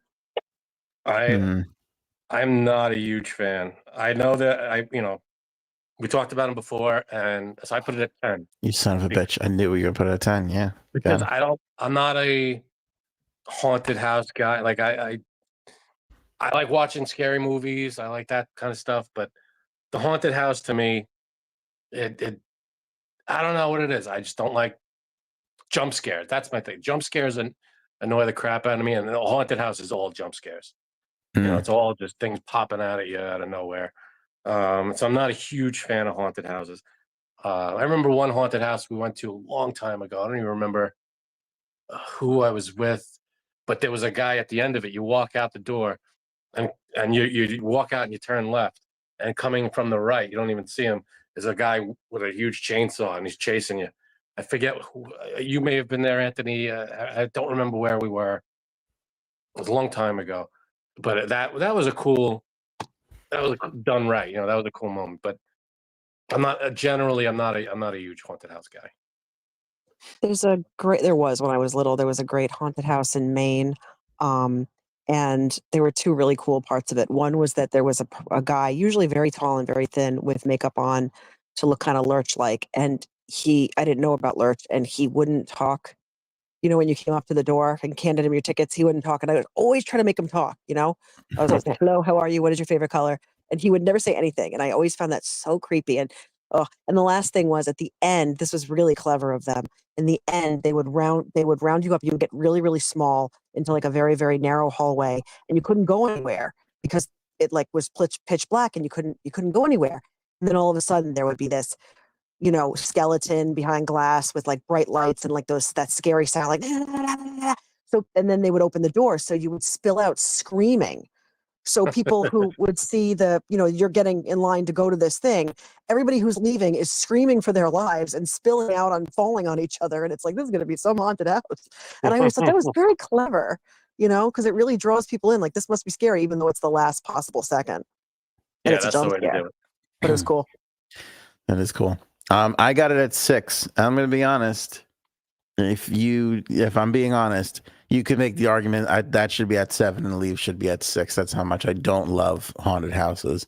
But I feel like, Frank, I might have the perfect list here. If you give me the benefit of the doubt on that one, number 3, let me tell you how this is going to go. I either have the perfect list or I've been errand as much as anybody's been errand. Nobody's ever seen anybody be errand like I'm about to be errand. If it goes the other way. Nobody's been errand like I've been errand. I've been the most errand podcast host in the world, in the history of the world.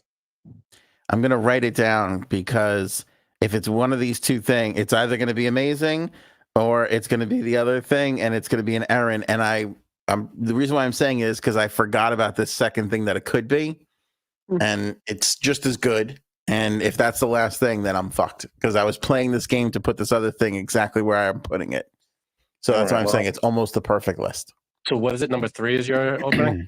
Number 3 I have left. Yeah, you have number 1, don't you? I have number 1. That's right. This is going to be my favorite thing. Oh, no.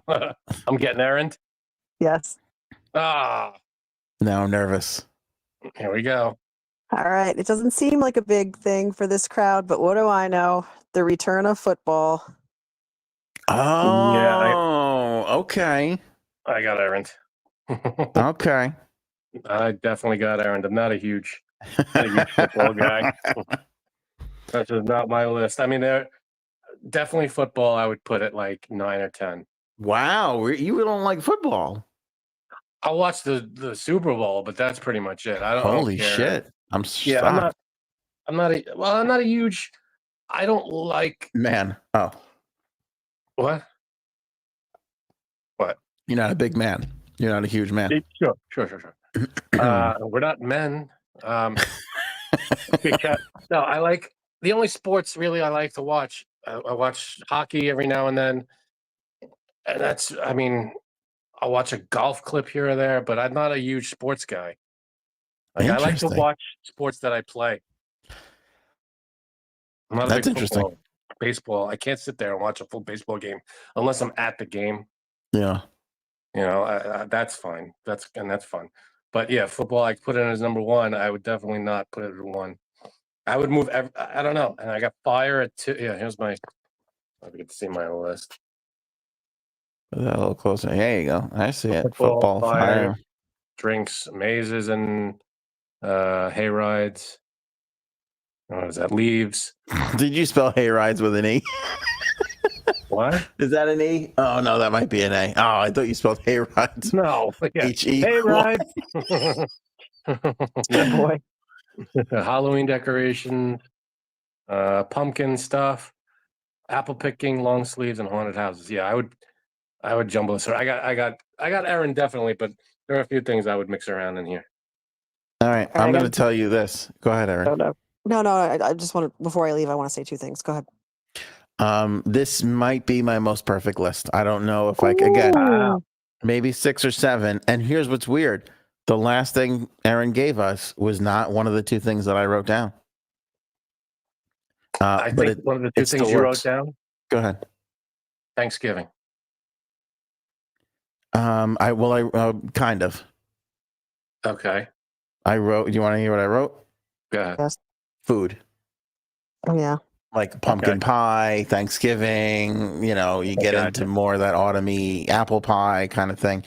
And where I would have been errand would have been horror movies. Horror movies. All right. Like for a second there, I thought, oh, that was one I wasn't thinking of. And then at the last minute, I thought, oh my God, if she says horror movies, I'm screwed. Well, horror movies you can watch all year round. Yeah, but in the summertime, you really let's throw on some of those horror flicks. Yeah, haunted summer thing. Yeah. Robin was hoping for cow tipping. He had his fingers crossed. Wow. That's funny. And cards on the table, Neil. You ever work in Maine? Did you ever scare me? Because you got to come clean, man. Tell me if you was Neil me. working at the place? Is that what he said? I don't know. He said that he scared people. All right. Mercury And says, then- I've been Erin to death with this one. Ant distracted no. me. I blame Erin. Miss Justin, too errand. I hate football. I think she's saying me too errand. A lot of people got errand on this one. Yeah, I got All right. errands. Well, it seems like game night's going to be Friday. Anthony will let us know if that changes, but I want to let you know next week, I'm going to let you know the list ahead of time. It's the top 10 90s songs with Popeye overtones. So start listening now. Good night, everybody. Thank you, Erin. Great job, hon. Great job. You know what's interesting about that comment too? I was listening to, because Dave Matthews is going into the Rock and Roll Hall of Fame this week, and I'm very excited. I'm going to watch it. I can't wait. Right. But he's doing like a special, and he's like, here's the songs that influenced me that can, got me to the Hall of Fame, that kind of thing. And he was playing a Soul Coughing song. Remember the group Soul Coughing from the 90s? Yeah. And it was this it wasn't their hit, which I don't even remember what it was, but it was this quintessential like album cut from the 90s where it's a good, guitar lick. It's okay guitar lick, and it's a solid bass line and a good bass and boom, boom, boom, whatever it is. And the singer's just like complaining in this weird talky voice where it just goes like, it's like that typical 90s thing. Oh God. And he was playing that, and I was like, oh my God, this is something that could only exist in that little time. Yeah. I mean, like he was talking, he wasn't singing. Yeah. Like, you remember that song? I don't know who sang it, but it was like, I'm the quarterback, I'm popular. My mom says I'm a catch. You remember that song? That sounds familiar. And that, like the chorus was just some guy talking, and he would just talk, and then they would sing the chorus as the same thing over and over. I'm popular, and then they'd go back, and the guy would be like, and then you're in the cafeteria, and Becky walks in, and she doesn't look at you, and like it's just rambling, like this just talking, like no like melody, no like detachable penis, like detachable penis. Yeah, like detachable penis. It's all the same. Yeah. Just that talk. I'm going to talk through the verses here, maybe give you a little something in the chorus. That's it. Yeah, that was the era. There's very little of that today. That was just the era. You cannot get away with that at any other time in history. That's true. So anyway, Cake also reluctantly crouched at the starting line. You know that song? Engines pumping and dumping with time. Time, yeah. They yearn for the cup. That's good stuff, man. Cake got some good tunes. Cake is fucking awesome. There you go. Yeah, it's 5 a.m. and you are listening to Los Angeles.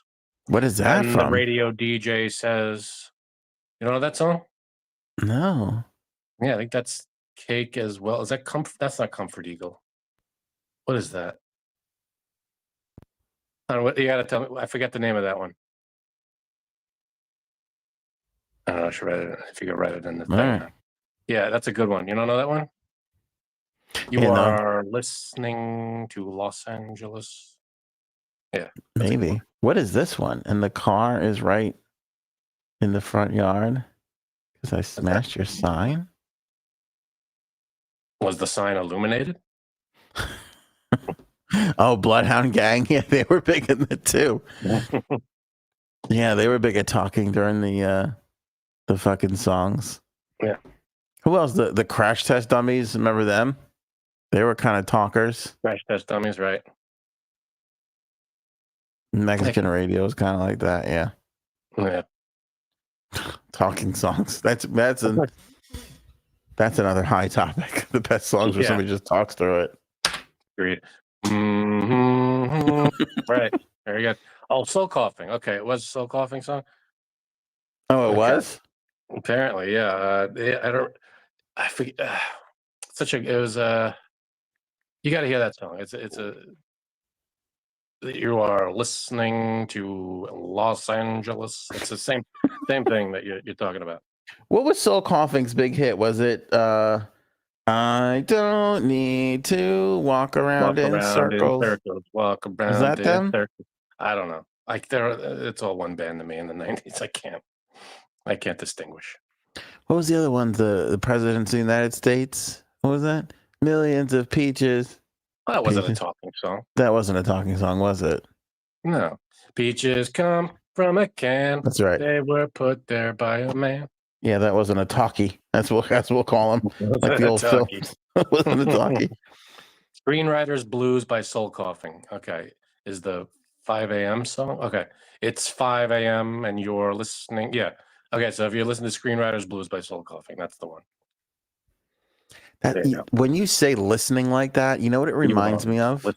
Listening. What? In A League of Their Own, when the woman's doing the radio address.